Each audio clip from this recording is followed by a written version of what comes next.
السلام عليكم. اليوم في هذه الحلقه غادي ندويو على واحد المرض اللي متفشي في المغرب واللي ما كندويوش عليه بزاف، وحيت ما كندويوش عليه النتائج ديالو يمكن تكون وخيمه على المجتمع. هذا المرض هو الاكتئاب ولا اللي كنسميوه لا ديبرسيون.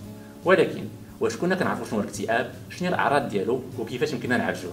الغالبيه ديال الناس ملي كيسمعوا مرض نفساني كيخافوا منه ولا كيستخفوا به لانهم ما كيفهموش وكيجهلوا اشنو هو. الناس كيتسحب اليوم المرض النفساني والاكتئاب خصوصا هو حشومه وعيب ندوي عليه، وكنتيجه لذلك الالاف ديال المغاربه كبار وصغار كيحكم عليهم المجتمع بالعزله، ولا نتيجه الجهل كيديهم العائلات ديالهم عند المشعوذين والدجالين، الشيء اللي كيعطل التشخيص وكيزيد من الحده ديال المرض. للاسف كيتلاحظ ان نسبه الانتحار كتزيد في البلاد، وهذا الشيء كنشوفه بكثره في المستعجلات. فالاكتئاب يمكن له يقيس اي واحد فينا، كبير وصغير، غني وفقير، راجل ومراه. ولكن كيفاش حنا الاطباء كيمكننا نقولوا ان هذا الشخص مصاب بالاكتئاب ولا لا؟ عندنا بعض الاعراض اذا كانت مجموعه 5 منها في شي شخص لاكثر من 2 ديال السيمانات كيمكننا نقولوا انه يمكن يكون مصاب بالاكتئاب.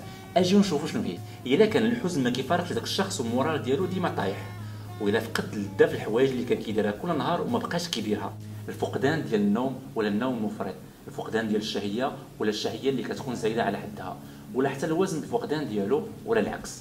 الا بدينا كنحسوا براسنا ديما عيانين وتعبانين بلا سبب، الاحساس بالذنب حتى هو من الاعراض ديال الاكتئاب، عاوتاني التفكير في الانتحار او اننا ناديو راسنا او نجرح راسنا حتى هو من الاعراض الاساسيه اللي خصنا ناخذ بالنا بها.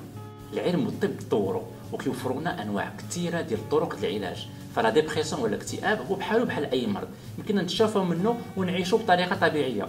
والحاجه المهمه اللي خصنا نعرفوها انه راه شيء عادي نمشيو عند الطب النفساني وما فيها حتى حرج، وكل ما استشرنا مع الطب ديالنا بكري كل ما كانوا الفرص ديال العلاج احسن. وفي الاخر باسم الطاقم البرنامج كنشكركم على المتابعه ديال هذه الحلقه، وما تنساوش الى عجبتكم تبارطاجيوها باش تعمل فائده.